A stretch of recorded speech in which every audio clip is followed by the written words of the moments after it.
रियासती वज़ीर information technology K.T.. Rama Rao ने ज़राई यूनिवर्सिटी राजेंद्र नगर में एग्री इनोवेशन हब का इफ्तिताह किया और कहा कि हुकूमत चाहती है कि ज़राई पैदावार के साथ साथ किसानों की आमदनी में भी मसावी तौर पर इजाफा हो। उन्होंने कहा कि ज़राअत के शोबे में मजीद तहकीक की ज़रूरत है। उनका कहना था कि तग़ज़िया बख्श अशिया की पैदावार पर तवज्जो दी जानी चाहिए। इस तकरीब में वज़ीर ज़राअत एस निरंजन रेड्डी, वज़ीर तालीम सबिता रेड्डी, रुकन पार्लियामेंट रंजीत रेड्डी, अरकान असम्बली एम किशन रेड्डी, श्रीधर रेड्डी, प्रकाश गौड़ और दूसरे भी शरीक थे।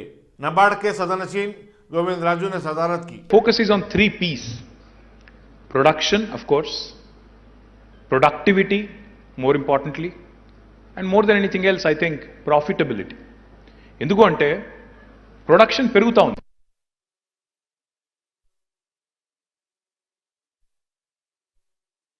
ఉత్పత్తి పెరుగుతోంది, ఉత్పాదకత పెరగాల్సిన అవసరం, ప్రొడక్టివిటీ పెరగాల్సిన అవసరం ఉంది, ఇంకా పెరగాలి. దాంతోపాటు లాభం.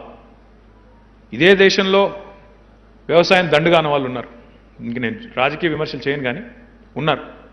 ఎందుకంటే టైం టు టైం రాజకీయ నాయకుల్లో మా ఆలోచనలో మనం మర్చిపోతూ ఉంటాం. ఎంతసేపు మనం ఒక లక్ష్యం పెట్టుకొని ఒక ఆలోచన చేసి లాప్ సైడెడ్గా ఆలోచించడం మొదలు పెడితే నష్టం జరుగుతుంది. చాలామంది పోలుస్తుంటారు భారతదేశాన్ని అమెరికాని. మనం నిజంగా ఎదిగిన దేశం కావాలి, డెవలప్డ్ కంట్రీ కావాలి అంటే ఇట్లా ఉండాలి. యుఎస్లో subject to correction 1.3 to GDP is very minimal.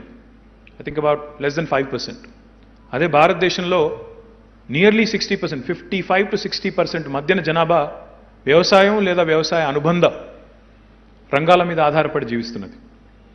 కానీ మన contribution to GDP is nearly anywhere between 16 to 20%, depends on how you look at it, how you calculate. So 60% జనాభా నిమగ్నమై ఉన్న రంగంలో కాంట్రిబ్యూషన్ ఇక్కడ 20% మించకపోతే అక్కడ 1.3% ఉన్న జనాభా దాదాపు 5%, అంటే 3 రెట్లు.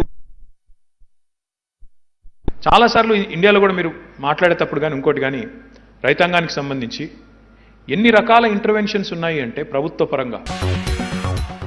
रियासती वज़ीर दाखिला महमूद अली ने मौके में जात रेवेन्यू, पुलिस और बल्दिया पर जोर दिया कि वो औकाफी इजाज़तों के तहफ़्फ़ुज़ और उन पर गैर मजाज कब्जों की बर्खास्तगी के मामले में वक्फ बोर्ड के साथ ताउन करें। उन्होंने कहा कि चीफ मिनिस्टर के चंद्रशेखर राव औकाफी इमला की हिफाजत के लिए संजीदा हैं और इसके लिए सबको मिलजुल कर काम करने की जरूरत है। अपने दफ्तर में मुनक़िदा एक आला सतही इजलास में वज़ीर दाखिला ने औकाफी इजाज़तों से मुतालिक तफसीलात हासिल की और यकीन दिलाया कि वक्फ बोर्ड में मखलूआ इजाज़तों को पुर करने की कोशिश की जाएगी। इजलास में सदर नशीन Waqf board Mohammed Salim, CEO Shahnawaz Qasim, GSMC के commissioner Lokesh Kumar, commissioner Cyberabad police Ravindra Stephen, deputy commissioner police Venkatesh Varlu, zonal commissioner Srirangampalli Ravi Kumar और हैदराबाद रंगारेड्डी अजला के आरडीओज वगैरह भी शरीक थे। सदर नशीन वक्फ बोर्ड मोहम्मद सलीम की हिदायत पर बोर्ड के हुक्काम ने बेगमपेट की मस्जिद गुंतला पर गैर मजाज कब्जों को बर्खास्त किया। इसमें अराजी पर नस्ब, टीन शेड और बाउंड्री वाल शामिल है। हुक्काम ने इस काम के लिए जेसीबी मशीनों का भी इस्तेमाल किया। मोहम्मद सलीम ने बताया कि मस्जिद गुंतला और ईदगाह वक्फ बोर्ड में रजिस्टर्ड है और इसका मुकदमा अदालत में जेर दौरा है। बीजेपी के रियासती सदर बंडी संजय एमपी ने तेलंगाना की टीआरएस हुकूमत की तरफ से प्रधानमंत्री आवास योजना स्कीम का नाम तब्दील करने पर सवाल उठाए और कहा कि रियासत में डबल बेडरूम मकानात मरकज के फंड से तामीर किए जा रहे हैं। उन्होंने कहा कि डबल बेडरूम मकानात कंट्रैक्टरों से कमीशन वसूल करने की गर्ज से तामीर किए जा रहे हैं। उन्होंने कहा कि महाराष्ट्र की बीजेपी हुकूमत के दौर में एक साल में 70,000 मकानात तामीर किए गए और एक ही दिन उन्हें मुस्तकिन में तकसीम किया गया। बंडी संजय ने टीआरएस और मजलिस को एक ही सिक्के के दो रुख बताया और कहा कि दोनों जमातें आवाम को बेवकूफ बना रही हैं। ఇలా ప్రధానమంత్రి ఆవాస్ యోజన అనే పథకం దేశవ్యాప్తంగా నిలువ నీడలేని పేదలకు ఇల్లు కట్టియాలనుకున్నాం. కానీ రాష్ట్ర ముఖ్యమంత్రి ప్రధానమంత్రి ఆవాస్ యోజన ఇల్లు కట్టిస్తే మోడీ గారికి పేరు వస్తుందని చెప్పి దాన్ని డబుల్ బెడ్రూమ్ అని మార్చేయండు. పార్లమెంట్ లో స్పీచ్లు ఇచ్చాడు డబుల్ బెడ్రూమ్ అని చెప్పి. కానీ కేంద్రము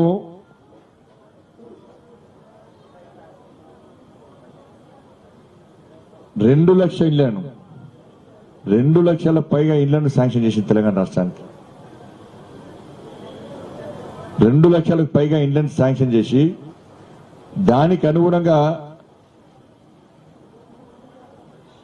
1,40,000 వీటి కోసం విడుదల చేస్తే మంజూరు చేస్తే దానిలో ఇప్పటికే ఇలా గతంలో లబ్ధిదారుల లిస్టు కావాలని చెప్పి అడిగింది కేంద్ర మంత్రి.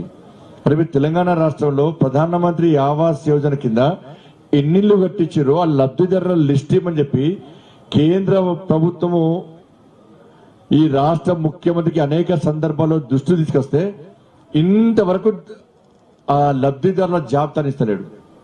ఇంతవరకు ఇస్తలేడు లబ్ధిదారుల జాబితా. అరే జాబితా ఇవ్వండి, మళ్ళా మేము ఇంకా అదనంగా చాలా రాష్ట్రాలకు మేము ప్రధానమంత్రి ఆవాస్ ఇళ్లను కేటాయించాం. మేము ఇంకా ఇవ్వడానికి సిద్ధంగా ఉన్నామని చెప్పి కేంద్ర ప్రభుత్వం ఎన్నిసార్లు చెప్పినప్పుడు కూడా ఇప్పుడు కూడా లబ్ధిదారులు లిస్ట్ ఇస్తలేరు. మరి లబ్ధిదారుల లిస్టు ఇవ్వకపోవడానికి కారణం ఏందో రాష్ట్ర ముఖ్యమంత్రి. चारमीनार एमएलए मुमताज अहमद खान ने पुराने शहर हैदराबाद के तारीखी चारमीनार के करीब कोविड वैक्सीन के लिए आ गई रैली में शिरकत की, जो हुकूमत तेलंगाना की तरफ से एहतमाम की गई थी। एमएलए मुमताज अहमद खान ने शहरियों से दरख्वास्त की कि वो कोविड वैक्सीन के टीके लगवाएं। उनके साथ Hyderabad district collector L Sharman, RDO G Venkateshwarlu, MRO S Ramulu, deputy MRO J Balraj और एआईएमआईएम के हरकती कायदीन भी मौजूद थे। अस्सलाम वालेकुम। आज चार मीनार के दामन में हमारे कलेक्टर साहब, आरडीओ साहब, एमआरओ चार मीनार और दीगर स्टाफ, हमारे इब्तदाई के सुदूर मुतमदीन चार मीनार के जो वर्कर्स हैं, आज सारे के सारे आज हुकूमत की जानिब से वैक्सीन के लिए अवेयरनेस लाने के लिए एक प्रोग्राम रखा गया। ये बड़ी अच्छी बात है, चूँकि बहुत सारे लोग वैक्सीन नहीं ले रहे हैं। ये ख़तरनाक बीमारी है, चूँकि इससे साल 1.5 साल कबल आप देखे कि इस बीमारी की वजह से हज़ारों लोगों की जानें गई। तो आवाम से यही गुजारिश है कि आप वैक्सीन ज़रूर लीजिए। मुख्तलिफ़ किस्म के बेहूदे किस्म के अफवाहें फैलाई जा रही हैं जो सरासर गलत है। हुकूमत पब्लिक में अवेयरनेस लाने के लिए ये प्रोग्राम रखी। मेरी आवाम से और मजलिस इत्तेहादुल मुस्लिमीन से अदबन गुजारिश है कि आप ये वैक्सीन को अवॉइड ना करें। घर के तमाम फैमिली मेम्बर्स को ये वैक्सीन लेना बेहद ज़रूरी है। इंशाअल्लाह ताला ये प्रोग्राम के अवेयरनेस लाने के लिए प्रोग्राम रखा गया। इससे कबल भी हम भी जब भी हमारे पास जो भी वर्कर्स आते हैं, हमारे इब्तदाई के सुदूर मुतमदीन, हमारे एरिया के वर्कर्स बराबर पब्लिक के अंदर रात और दिन कोशिश कर रहे हैं कि हर किसी को वैक्सीन लेना बेहद ज़रूरी है। जैसा कि अभी हुकूमत की जानिब से कुछ दिन कबल ऐलान हुआ कि 12 साल से ज़्यादा उम्र के बच्चों के लिए भी वैक्सीन दी जाएगी। अभी मैं कलेक्टर साहब से दरियाफ़्त किया तो अभी उसका ऐलान नहीं हुआ। इंशाअल्लाह ताला अनक़रीब में उसका भी ऐलान होगा। वो भी बेहद ज़रूरी है। जैसा कि दीगर ममालिक के अंदर छोटे बच्चों को ये कोविड की बीमारी आ रही है, तो इसी वजह से हमारी हुकूमत भी सोच कर 12 साल से ज़्यादा उम्र के बच्चों के लिए वैक्सीन देने का प्रोग्राम रख रही है। फिर एक बार मैं मेरी जानिब से गुजारिश है कि आप तमाम हज़रात, हमारे बुज़ुर्ग, हमारे इज़्ज़तदार माँ और बहनें तमाम के तमाम ये वैक्सीन लीजिए। शुक्रिया। कोविड-19 की तीसरी लहर के आने से कबल तेलंगाना में सरकारी दवाखानों को असली आलात और अमले की तरबियत के जरिए पूरी तरह तैयार कर दिया गया है। अब जबकि 21 सितंबर से रियासत भर में तालीमी इदारे खुलने वाले हैं, बच्चों में कोरोना की अलामत पाए जाने पर उनसे किस तरह निपटा जाए, इसकी बाकायदा तरबियत दी जा रही है। दवाखानों में 6000 बिस्तरों का इजाफा किया गया है और हर बिस्तर के लिए दरकार आलात की जरूरत का ख्याल रखा गया है। Director medical education doctor Ramesh Reddy ने बताया कि बच्चों के लिए आलात और दीगर तिबी साजो सामान की खरीदी के लिए हुकूमत ने अलहदा से 133 करोड़ 90 लाख रुपए मख्तस किए हैं। ऑक्सीजन प्लांट्स और आईसीयू बेड्स पर मुश्तमिल खुसूसी शोबे कायम करने का काम बहुत जल्द मुकम्मल कर लिया जाएगा।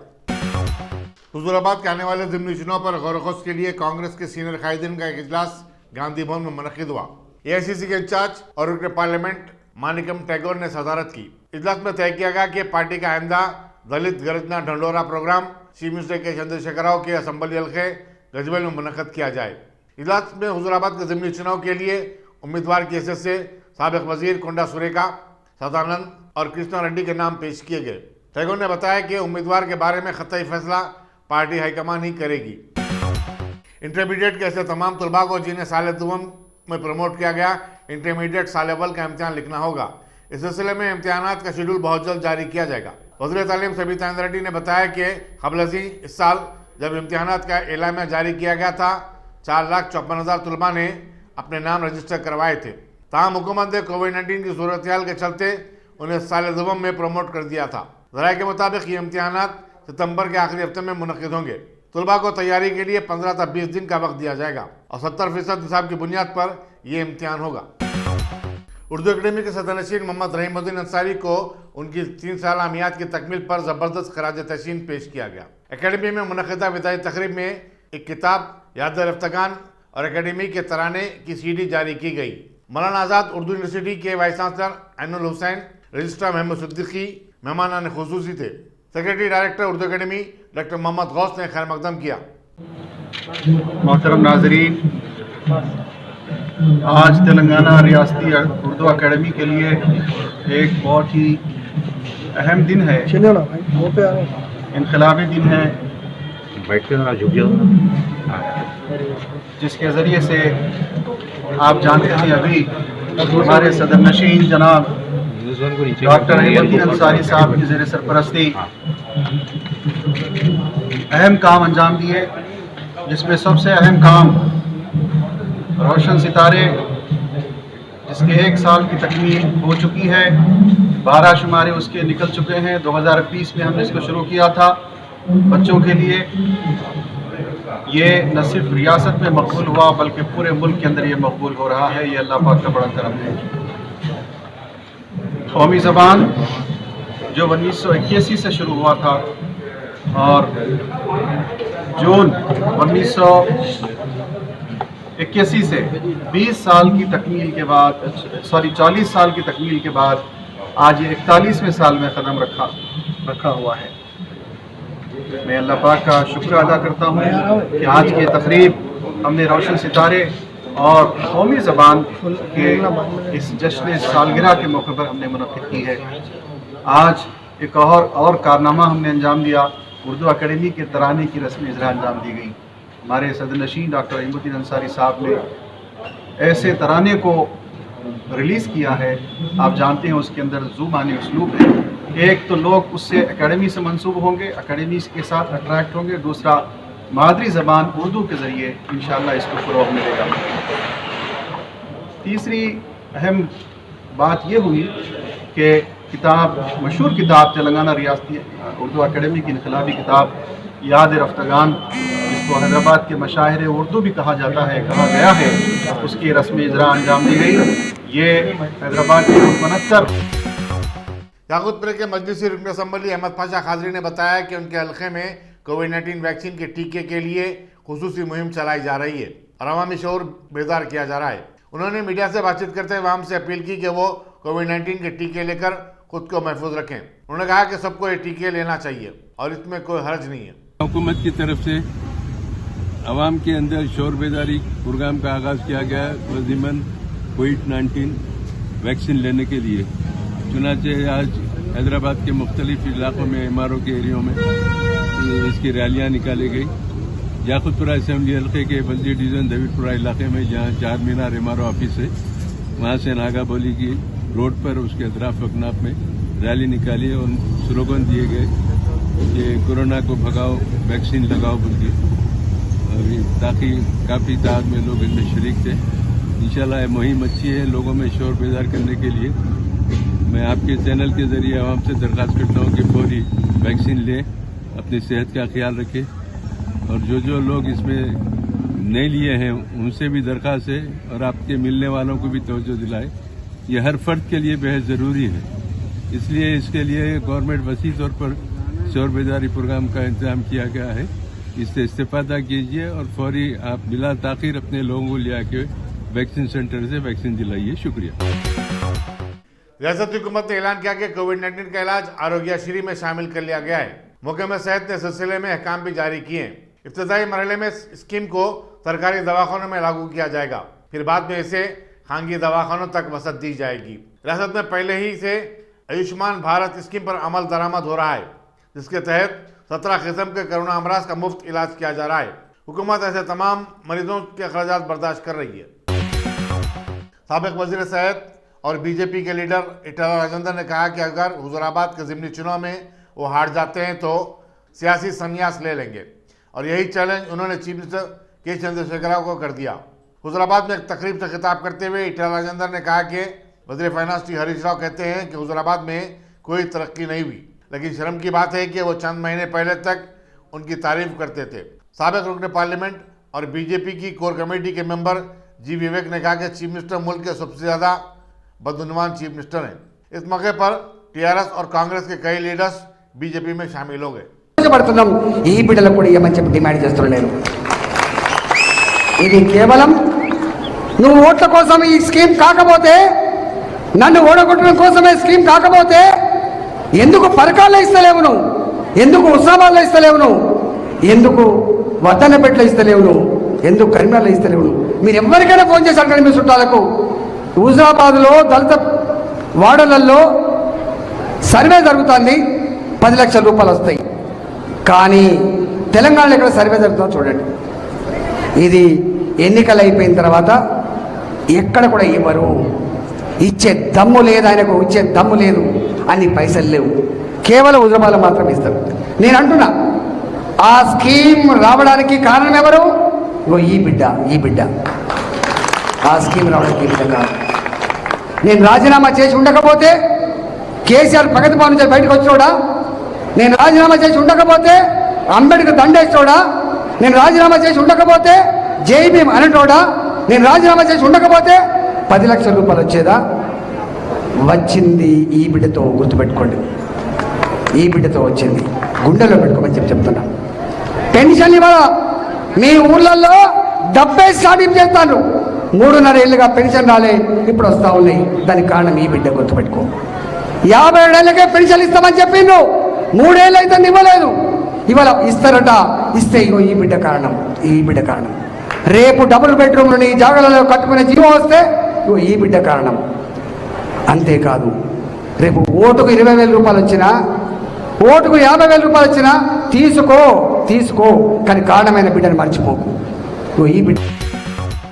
तेलंगाना प्रदेश कांग्रेस के सबक दोस्त सदर उत्तम कुमार रेड्डी और साबिक कारगुजार सुदूर पुन्नरा लक्ष्मैया और कुसुमा कुमार को गांधी भवन में मुनक़िदा एक तकरीब में एआईसीसी के इंचार्ज मणिकम टैगोर एमपी ने तहनीत पेश की। उन्होंने कहा कि उत्तम कुमार रेड्डी और उनकी टीम ने असम्बली और पार्लियामेंट के अलावा बल्दी इलेक्शन में हुक्मरान टीआरएस और बीजेपी का जमकर मुकाबला किया।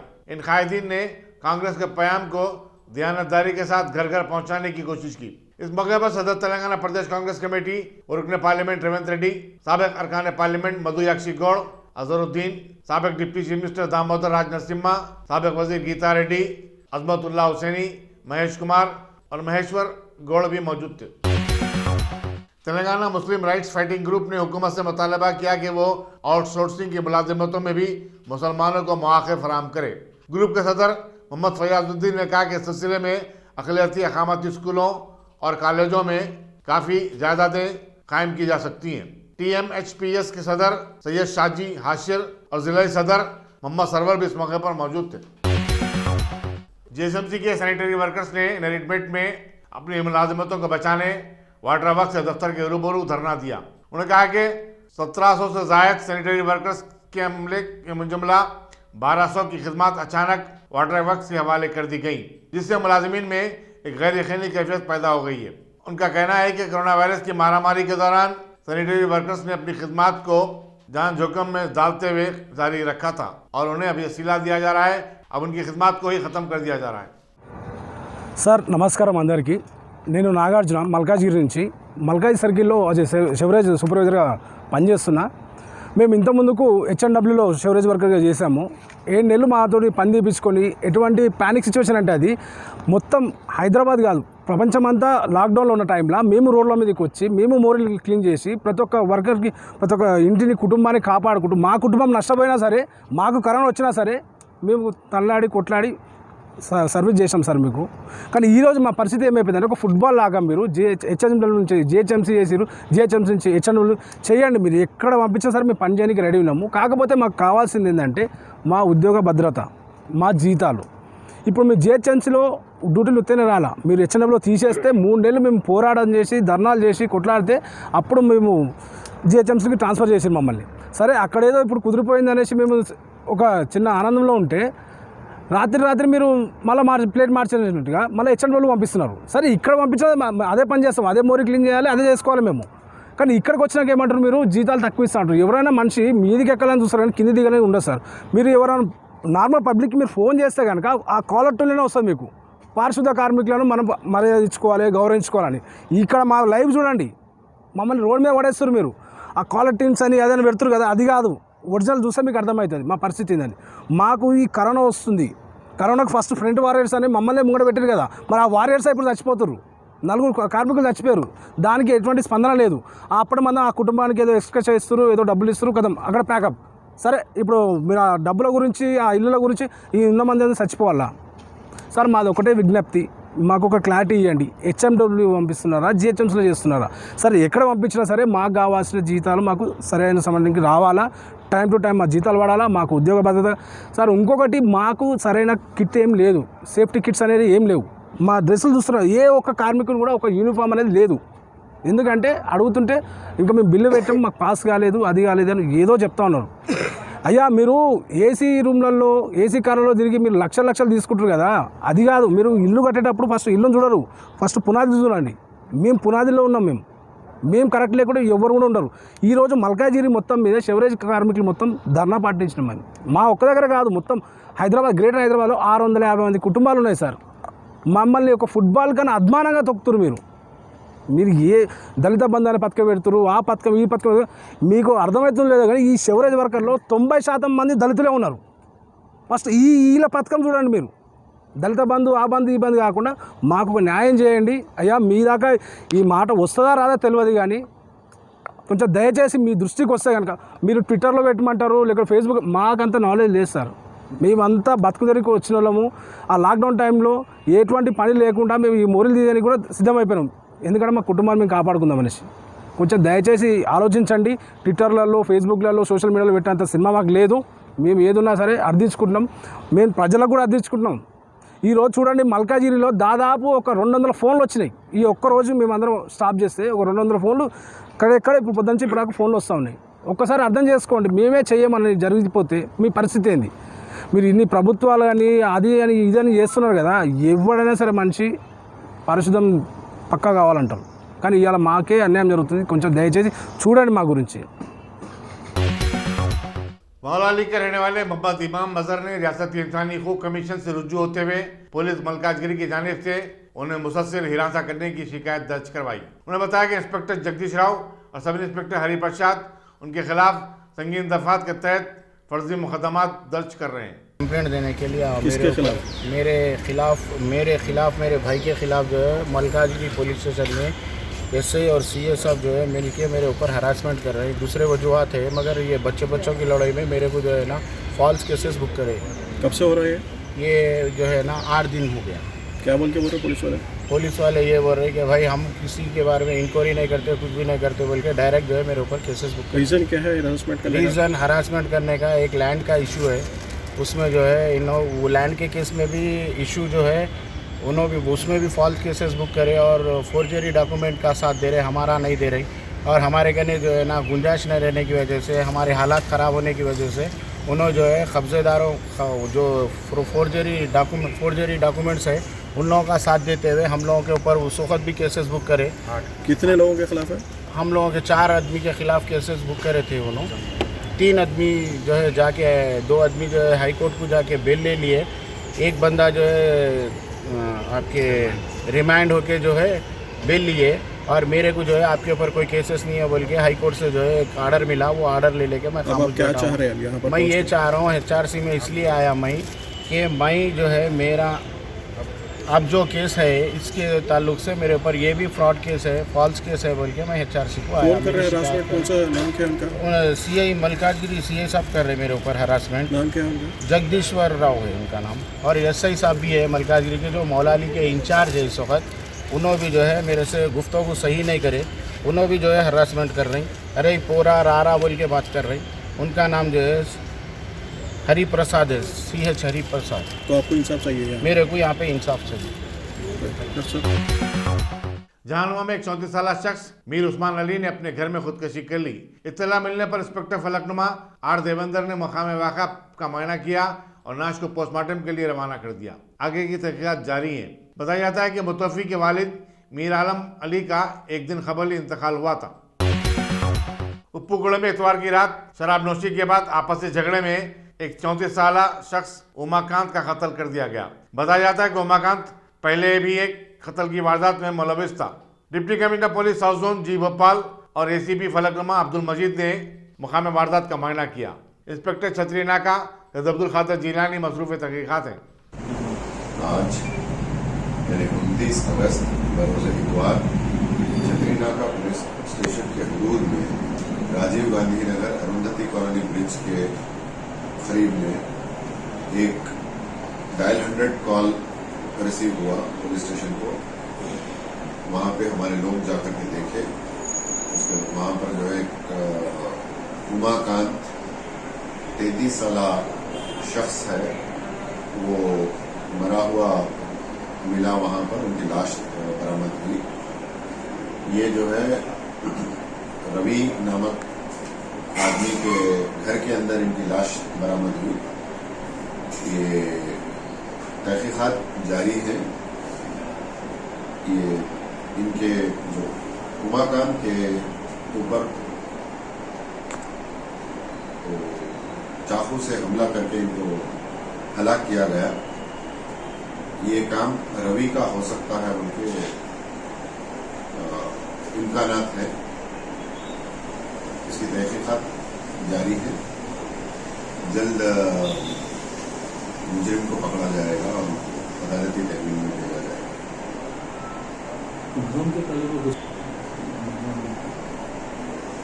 मरहूम उमाकांत 2017 में एक आपसी झगड़े के अंदर, मर्डर केस के अंदर मुलविस है। इसके बारे में भी तहकीकात जारी है। ये कंप्लीट इन्वेस्टिगेशन करने के बाद में हम कुछ बता सकते हैं। गढ़ी मलकापुर में 25 अगस्त को एजाज नामी नौजवान के बेहमाना कत्ल के सिलसिले में टास्क फोर्स की पुलिस ने 2 अफराद सज्जाद हुसैन और सलमान को गिरफ्तार कर लिया है। मुलजिमीन को बाज़-ए-आज़ा मज़ीद कार्रवाई के लिए आसिफ नगर पुलिस के हवाले किया गया।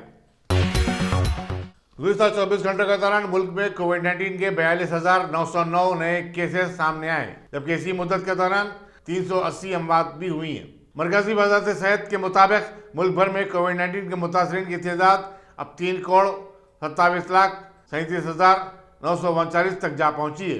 इसी तरह जुमला 4,38,000 अफराद फौत हुए हैं। इतवार को हिंदुस्तान भर में 14,19,951 अफराद के कोविड-19 टेस्ट किए गए। दूसरी तरफ हुकूमत का दावा है कि 16 जनवरी से अब तक मुल्क भर में 63,43,00,000 अफराद कोविड-19 के टीके ले चुके हैं।